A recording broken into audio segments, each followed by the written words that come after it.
Chicago's longtime literary activist Marie Kuda was celebrated recently at a joint birthday party and the 15th anniversary reunion of the Lesbian Writers Conference. We had an opportunity to share in the festivities and to talk to Marie about her own coming out process and her thoughts on the state of lesbian literature.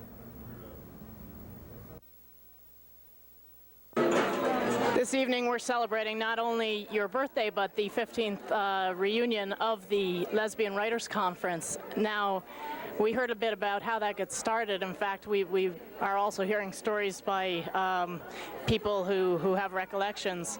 I want to go a little bit farther back in your past and ask you, how did you come out? How? When? When? Why? Well, I think I've been gay without knowing what that meant, or lesbian without knowing what it meant all my life. I can remember as a child having women-oriented everything, never been interested in little boys except as competitors. But I didn't get interested, if you mean coming out in the movement, until the late 60s.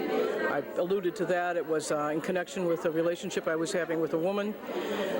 Got in touch with the Mattachine organization, and through them realized that there were lots of other gay people out there, and a lot of them were women, and that they didn't know their history, and I didn't know their history. I graduated with a degree in literature and had read probably 2 women novelists.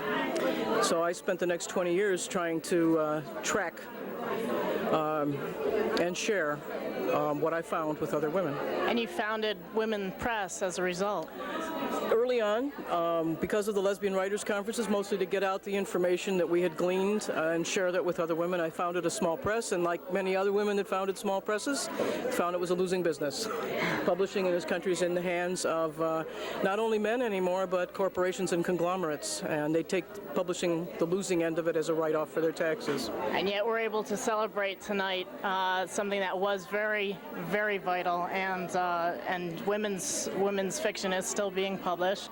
And in fact, I wonder, you're the perfect person to let me know how should we be supporting lesbian literature today? Well, there was a time in the mid-70s when we had hoped to create some kind of a women's economic network where women who were writers could then go to women presses and have them printed, and go to women publishers and have them published. They'd be sold in women's bookstores. And I think that kind of fantasy died a little bit. We have some of the stores, we have some of the books, we have some of the writers, but we never were able to create that economic network.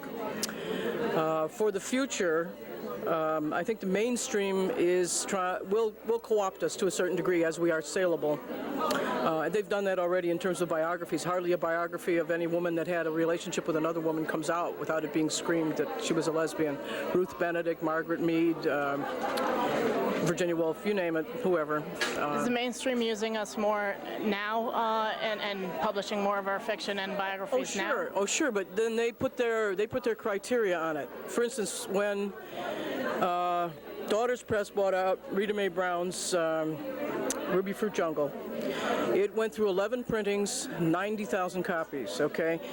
The mainstream press decides that's too much money to be going in those directions. So they bring out 3.5 million copies. You buy it in your supermarket and every place else.